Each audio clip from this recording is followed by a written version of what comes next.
Hey everyone, welcome for another episode of Software as a Team Sport from Get Kraken. I'm here today with Tiffany Jachja. I hope I pronounced that correctly.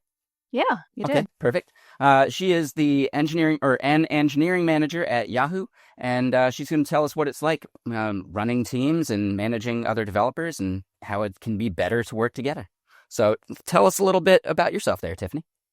Sure. Yeah. So I'm a senior engineering manager at Yahoo News Engineering, and I support the various services that power what you see on yahoo.com and other news experiences like the news app. I'm mostly supporting on the back end and operations side. Um, I've been in people management for about 4 years now. Before that, I did a couple of different things. I spent some time in DevRel. I was an engineer. I was a consultant for a little while. I did a little research. I did a little bit of everything. Um, and then I ended up in people management, and I'm really loving people management now. Interesting. Okay. I'm really curious, like, what do you love about people management? Yeah, I think the best part is that you get to be a part of someone's career, which is really amazing because as you're as you step into people management, your your I guess outputs are different from being an individual contributor. When you're an individual contributor, as an engineer, if you get a lot of tickets done, if you implement a lot of features, you're winning, right? Like you know what you're shipping. But it's slightly different as an engineering manager. You can't quite look at like your individual outputs, and especially as you're managing people, you don't really get to control like who ends up on your team, and you don't get to manage a lot of like you don't get to control a lot, but you do get to manage and influence and help guide people into like having a really great career experience. And that's one of the things I really love about being a middle manager. Okay, interesting. So basically, like guiding people's careers, helping them, level up their career, and like, what does that involve? Helping them identify how to improve their skills, or is there more to it than that? Yeah, I think at the heart of it, you want to understand what people's motivations are. Like, what do they want out of their careers? Some people get to a point in their careers where they're like, "Yeah, I really like being a senior engineer. Engineer, I want to jam over here. I want to do senior engineering things, right?" And you, as a people manager, or if you have a direct report that says that they want something like that, then you try your best to align like the work and what they're doing to those goals. So at the heart of it is it's really like understanding, what are people trying to accomplish and how can you build a team based off of what people want. Okay, gotcha. Um, like how big are the teams that you've managed, ish? You know. Yeah, when I became a manager, I had one engineer. Okay. And then I grew that team to two. Okay, perfect. And then it stayed around there and I was like, oh, I'm really curious about like people managing. What is my capacity to potentially manage a bigger team? Because sometimes you'll see, like, you'll look at org charts and you'll see, like, some people who have 75 directs and some Right. people who have, like, two directs. Sure. And I really want to explore that. And then so I started doing, like, other things outside of people management to help expand that. And then I had other opportunities to lead different teams. So I went from like managing a team of two to managing a team of four, and then growing that team to six, and then going like doing people management for larger teams across the world, like having individual contributors from different countries. And then now at Yahoo, I'm managing a team of 12. And I guess just also managing other smaller teams that are kind of like growing into like their work streams and that part of the org. Sure. Yeah, you mentioned like globally distributed teams. What are some things that you do to make that process easier, right? Because like there's the whole async workflow, like that's tough to manage and deal with. Yeah, I think the really big thing that I try to do, and this is something that I've done a lot as a people manager, is really lean into that one-on-one time to understand, like, what do people want to accomplish? How are they tracking towards those goals? And what's coming up soon that might align to what they want to be working on? And really drive that alignment all the way through.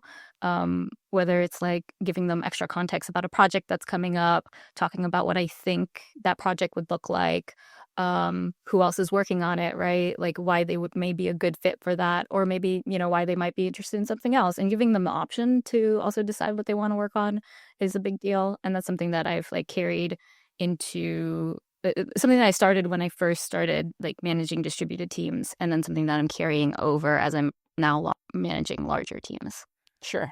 Okay, that makes sense. So the one-on-one time is like crucial for that part. Okay. And in those one-on-ones, this is where you maybe do some of that like career mentorship and like planning and some of that stuff too, right? Yeah, and I think sometimes it's helpful to have like some kind of survey, or at least pose the question of like, how often do you want to be meeting? For how long? What is your preferred like what is the preferred one-on-one style? Do you want to hear about non-work stuff? Do you want to hear about mostly work stuff? If you want to hear about work stuff, is it more career oriented? Is it feedback on how you're doing? Sometimes it's a mix of all of those things. Sometimes it's a very specific thing. And I try to tailor that to the individual. And I think that's really helpful to know, especially because sometimes when you start in a new role or in tech, there are a lot of people who have a lot of advice to give you. Like they're like, this is the rule. Like this is how you should proceed with one-on-ones, and this is how you should do things. And I quickly fell into that, especially when I started as a people manager, because I was like, oh, I don't want to mess up. I'm going to have one engineer to start. This is going to be my first time people managing. And I set myself some rules. I was like, okay, well, if I'm the blocker to this person's career and the team just doesn't do well, then I know people management isn't for me, right? And I set myself those rules, and then I was like, okay, great. Now that I have some rules, I'm gonna go out and see like what tools do I need to have in my toolkit to be a great manager, right? And so I remember tweeting out like, hey, I'm going to be a first-time people manager. Give me all your tips. And I talked to a lot of engineering managers. I talked to people who were doing it for a long time. And I was like, okay, what are you doing? How do you do this? And how do I like just copy paste that into my situation?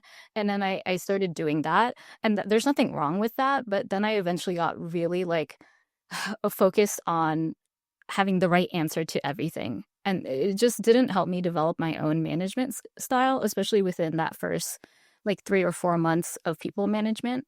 And it took me a while to kind of start doing things my way and like coming in with my own ideas, like building the team the way that I wanted to build the team. And I think once I did that shift, I had that mindset shift of like, okay, this is who I am. I know how I want to build my team. I have values that are important to me. I know the values that are important to this company. This is how I'm going to build it. And I started doing things my way. Then I started becoming known as like, oh yeah, Tiffany's that one engineering manager that has a lot of great ideas about this very specific thing. I'll give you an example. Like yesterday, I got an email from a new the head of engineering in Yahoo. And he was like, hey, I want to get your opinions on how can we better facilitate mentorship within like the games org of Yahoo News. And I was like, oh, I'm so flattered to be known as someone who has ideas about very specific things that are going to impact like an engineer's experience. And I don't think you can necessarily have that impact if you're just following all the golden rules and being like, okay, if you see this, it's not an if-then statement, right? Like, and if you keep following it that way, I think you're just going to miss out on a lot of really great experiences to have as a people manager. Sure. Yeah, that makes sense. I've never been a manager myself, but I have been senior on a couple teams. And in a couple cases, they have asked, like, my manager asked me to do one-on-ones with, the people that were maybe more junior or not seniors on the team. So that was like maybe a couple people. In one of the roles, we had two people. One was much more junior and very into the one-on-ones and like really like stoked to be there. We did a lot of like pair programming sessions during it and all that. And then the other person was just, they hated one-on-ones. They never did it. How do you engage someone who's just not into the idea of a one-on-one kind of meeting? Yeah, I think I try to mix it up. So I have one engineer who is not really into one-on-ones. Like when we do have one-on-ones, they're no more than 10 minutes. And I inherited this engineer. So like when I came in, their previous manager was like, hey, by the way, I just try to make use of the time no matter what. And I'm like, okay, that's one approach. But I found that if there's enough things going on in that one-on-one, there are ways to engage that person. And sometimes, and this person's a senior engineer. And one thing that I notice is that they really care about mentorship. And so that was one way that I just expanded the experience of like having a one-on-one, getting to know what their interests are by like floating up an idea of like, hey, would you like to be involved in our interview process? So sometimes you have to really think about like, okay, this person isn't clearly motivated by like the small talk and some of the things I have previously mentioned in a one-on-one. Okay, great. What are some other opportunities that are going on in my team that I can extend an olive branch to this person on? Maybe it's interviewing, maybe it's documentation, maybe it's like a new process, maybe it's just getting involved in a process that already exists. But finding ways to like connect with them is really important. Maybe, they want to be, in charge of running the next icebreaker or running the next, Real quick, micro what's an interaction. icebreaker? Sorry, didn't mean to Yeah, interrupt. an icebreaker. Oh yeah, it's what I call like how to break the ice and get to know someone better. Oh, okay, okay. Um, so you might be in a new team or you might be starting up a new team. In my situation, like a year and a half ago, the team that I'm leading now didn't exist as a team. So most of the individuals that are in the team now either joined from another team or joined the company fairly recently. And so, we're building like micro icebreakers in stand up or in retro. And it can be something as simple as asking a this or that question. So, like pancakes or waffles, Oh, okay, okay. So those just kind like of a things, fun like one. getting to know people, but like, treating them like an actual person rather than just like a contributor, right? Yeah, and I think that's really helpful when you have a distributed team, right? Like, because you're not going to see that person in the office every day, right? Like, you're probably not going to see them every week unless you have team ceremonies that are bringing people together. And let's say, for example, you get really into like setting up the initial team ceremonies, just the preliminary stuff, right? Like you have daily stand up, you have retros, right? You have the things that are going to help you like function as a team. You can quickly fall into the habit of just keeping it like solely business, and that can kind of build like a engineering culture where it's like, all right, Well, we're not going to talk to each other unless we have something to bring up and it's related to work, and that's fine. But I think it helps to know who you're working with. What are their interests, and maybe you have some common interests, and that's a great interaction to have with someone if you're spending a lot of time at work. okay, makes sense. And so you mentioned the interview part, and I find that interesting, because there are certain people who are better at certain parts of the interview, right? How do you identify like what part you want someone to fill in the interview process? Yeah, so I always try to follow like the rules that are already set at the company at the company level, because there are some companies that are like, okay, we need to have 4 interview rounds. Like at Yahoo, that's the case. Like everybody has to go through 4 interview rounds. There's no excuses. Like that's just what it is. All right, of those 4 interview rounds, how many need to be technical? Well, at least one. And then for the role that I'm hiring, what would make the most sense out of those technical rounds? So I'll give you an example. We were looking for sort of a more early career engineer to join our team. It didn't make sense for them to do a systems design question. Sure. Um, so we replaced that, like what would typically be a systems design round, with a bug bashing interview round. And Oh, that was fun. really cool. And, like I just looked the idea in my one-on-ones, like, hey, we're doing this thing. We're looking for more like interactions for like senior devs to be able to mentor junior devs, for them to also like early career, like make some really great wins on some like sm- lower LOE, like a level of effort engineering tasks that are rightly sized for them, right? Like we have enough tasks for that to justify like bringing on this person and making sure that they would have a good experience. Okay, great. So, these are like the qualities that I'm looking for. Um, and then I think like, would that person be able to identify those qualities? And sometimes that just means like, all right, like one interview round is solely going to evaluate this candidate's level of ownership. One round is going to be about communication, right? Like you would just essentially like figure out what competency are you trying to measure in each of the rounds, and then making sure like whoever you say is going to do that interview round, um, you trust, right? Because at the end of the day, if there's someone who comes up in your interview panel who says, oh, I had a really negative interaction, and they were the only ones who had a negative interaction, you as a hiring manager need to make a decision based off of that. And in my opinion, like anytime I hear that, I'm like, okay, well then it's an instant no. Sure. I'm not going to move forward with anybody any candidates. I'm not going to extend an offer to any candidates who didn't do well in the interview process with the interview panel that I had selected.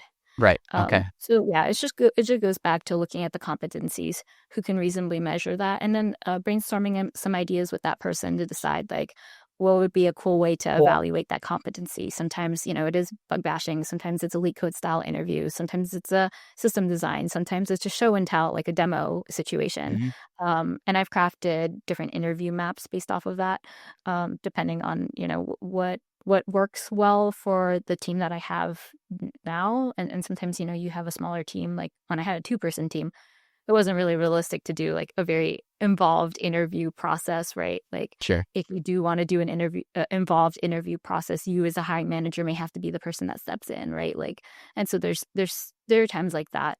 I've gotten the chance to design multiple kind of interview experiences across like 3 different companies now. And then before that, like did a ton of interviewing. So I have a lot of opinions about interviewing. We Okay. can chat more about it too. Sure. I think there's a lot to say about interviews. Yeah, I mean, we haven't really covered interviews much in the entire like podcast series yet, so we can definitely dive a bit deeper. I think that's interesting. I know I've had some really bad interviews in the past, especially when I was like early career. Yeah. I've only ever done one bug bashing interview, but it was really bad. They had me do it on paper, like pen and paper, printed out PHP code. So I didn't want that job anyway. So yeah, because that was just a bad process. But that was very early career, like 10 plus years ago. Okay, okay. Yeah, I remember the days of being handed a sheet of paper and then me asked to code a thing. Yeah. It's so funny now that there's just being able to like log into Elite Code or a coder pad and just do the assessment. Yep. Yeah, I really like how far the tech has come for that stuff. It's a lot better. Like, are there any tools that you particularly prefer? Right? You mentioned Leak Code, etc. Yeah, we have a coder pad. That's what we use at Yahoo. Mm-hmm. At other places, it's just been like a Google Doc. Oh, But I like coder pad because it records the session, and so the engineer that's like facilitating the interview round can can share that link with me and be like, okay, like this person struggled in these areas. If you want to see what it looked like and how they were like talking through their code, here's the recording. And that's really helpful, like as a engineering manager. Sometimes when like, you had a really great interaction with the candidate, but maybe they had some skill gaps in certain areas. You as a hiring manager have to make a decision like, hey, are these coachable things in these right. areas? Like, Can you fill of those gaps? Right? Because, yeah, sometimes exactly. it's really easy. Like, oh, they're Yeah. an Angular engineer, but they don't know React. Can you fill that gap? Probably.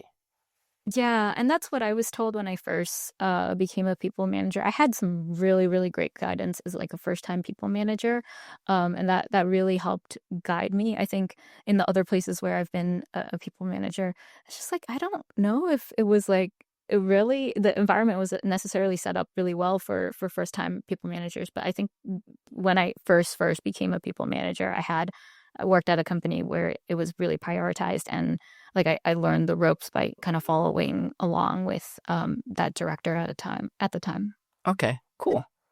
Um, yeah, I mean, I looked at your resume and you worked at Autodesk at one point too. Was that also a management role? Yeah, yeah, I was a people manager as well at Autodesk, and I was more focused on supporting the platform engineering teams at Autodesk. So yeah, they were building a platform engineering team to help like deliver any software for like the 200 something engineering teams at Autodesk. And my team was like the first point of contact for any issues with that platform. Interesting. Yeah, very cool. I used 3D Studio Max back in high school and it was a blast. It was super fun. But I didn't realize Autodesk was so big and they just keep acquiring like other projects. Like Maya is now an Autodesk product too, right? So yeah, it's Yeah, just yeah. there's got to be so many teams from their acquisitions and they're all like, they have their own culture when you bring them in. Did you deal with any of those like bringing on other teams from an acquisition? Yeah, I did, and I have experience outside of Autodesk with that. I worked at a startup called Harness, and they did acquisitions too. And I joined Harness when it was a Series B startup, and then I left when it was like I think Series D. So they went from like I don't know 50 to 300 people, right? Like and that was a big change as well. And I think there's always like uh, I don't know, there's either an acquisition of code or acquisition of people and processes. So there's anytime there's an acquisition, I think there's always like a lot of chaos. But then anytime there's chaos, there's also a lot of opportunity. So if there's anyone Right. who's going through that, like that's sort of how I look at it, and that's helped me kind of cope with sometimes like the culture shock, or at least the process shock, or the technical shock of like absorbing something new, right? Right. So, you mentioned like sometimes it's just a code acquisition. How do you onboard, like, have you had to onboard a team onto some of that acquired code? Like, what is that process like? I'm curious. Yeah, I haven't personally had to do that Okay. as a people manager, but I have seen it. And I think it's a lot of times when it just depends on like how the business sees that acquisition, right? Like sometimes that acquisition is a part of a larger business plan to now launch several other products, right? And so now you have deadlines that you have to meet. And the integration with that code base is really important, right? Like you know that like you're going to be absorbing it, if even if it means taking on a framework or a process or something within that code base that's more opinionated. I'll give you an example. Sure. Yahoo News acquired a technology called Artifact. It was built by some of the founders within Instagram, Hmm. and that Artifact acquisition became our Yahoo News app. And so we were given like 3 months to acquire all of that code, turn it around, and then make it into like the Yahoo News app. Wow. Okay. um, That's a pretty but tight turnaround, I feel. Yes, exactly. And sometimes that I think that that happens, and so you end up doing the work, meeting the deadlines because hey, that's the deadlines, and that's like what the business wants, right?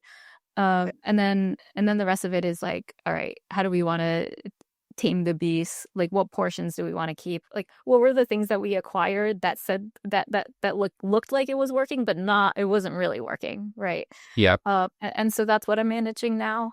And I think with that, I try to balance out like the work that we're doing that's more like going to be housekeeping, the things that are technical debt, and then the new feature work. So making sure that there's a nice blend of those three is really helpful, because then you don't have one person who's just stuck on a long running epic to chase down some like dependencies and upgrading dependencies, right? Oh, and now everything's so tightly coupled. They can't really do anything there. You want to be able to give people stopping points as well when it comes to technical debt, and any long running tasks. So, I look at my role sometimes as being the orchestrator as well. And it's great sometimes when you have like a product manager, or some type of manager to be able to step in and do that. And sometimes I just find that, like, at least from the platform standpoint, or at least more of the back end development work, that I tend to be that person when I go into any environments. And so I just take it upon myself because I know I'm going to rock it. And then I just go in and I help people with that. Okay.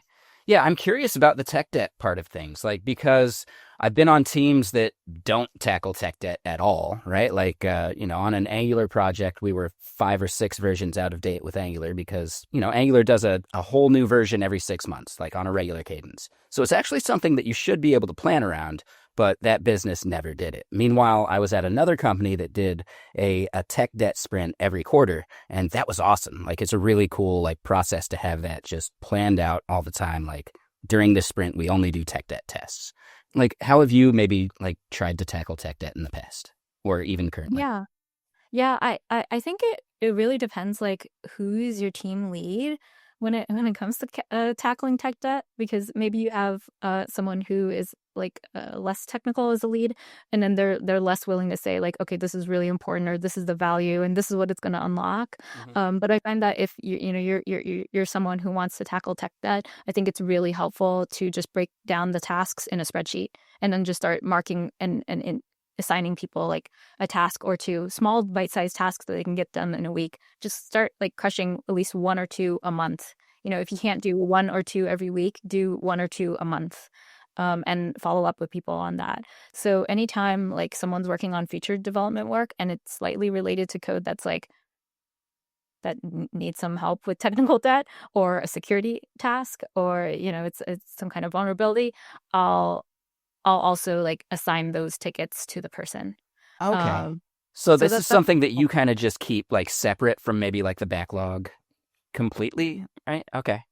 Yeah, yeah. And I think sometimes naturally it is separated from the backlog. When you have like a security team that's running like code assessments, it'll generate a bunch of tickets and then, they'll like assign it to a person as a point of contact and, your manager's on it and your manager's on it and rolls up to, Right, the right. roll go. So, it's already kind of on the side sometimes and, Sure. you just keep an eye on it. So that's what I do. Okay, so less of a rigid thing and more just like, that's part of your job as the manager, just sprinkling it in as you can. Yeah, and I try to be very flexible. I don't do too well with the you have to do this in this way, and it's very authoritative, and I don't do well in those types of environments. I can function in those ways, but I mean it's just not the type of team that I'm building.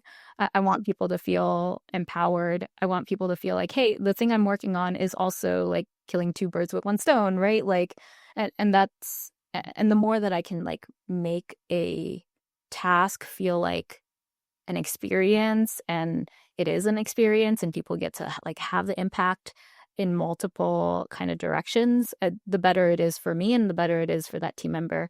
Because hey, let's say promotions are coming up, compensation conversations are coming up. Maybe an all hands is coming up, and they want a list of accomplishments that your team has done. Hmm. You as a people manager can look at it from various dimensions and then make use out of that.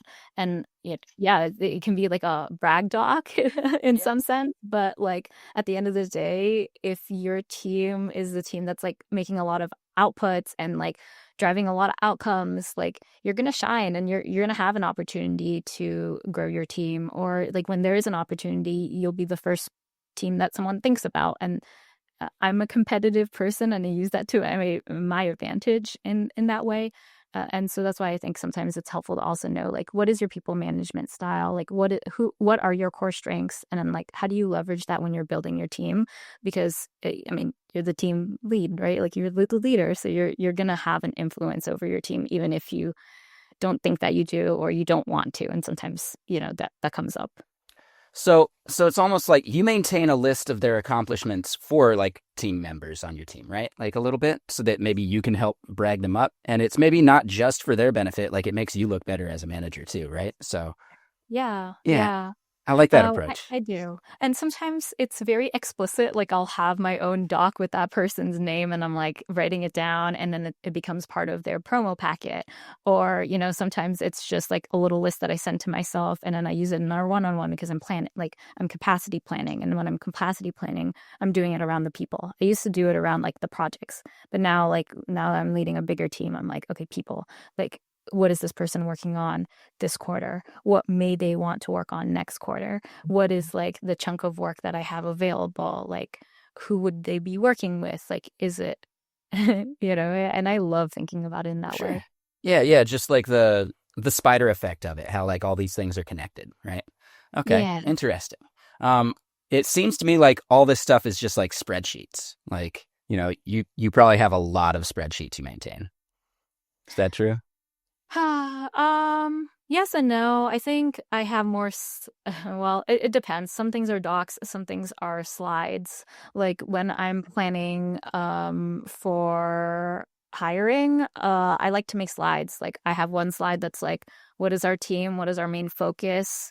I have a slide that's like, hey, why would you want to join our team? What are the best things? Mm, And that helps the recruiter like make a hard pitch to maybe someone who's like, the top talent in another company and, we sure. want to hire them.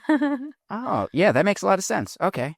So it's almost like you're giving like the pitch to like the recruiters and all that, and then they can actually use that as a playbook. Yeah, it's ammo. Okay. The recruiters love it. Nice. They're Yeah, like, that's wow, awesome. we don't have hiring managers that do this. And I'm like, Yeah, that's smart. every time I hear that, I'm like, oh, we did good. Yeah, exactly. Cool. I don't want to take up too much of your time. We're getting close to a half hour. Is there anything you wanted to shout out? I know you stream on Twitch, but any other cool stuff you want to talk about real quick? Like let people know how to find you on socials or whatever?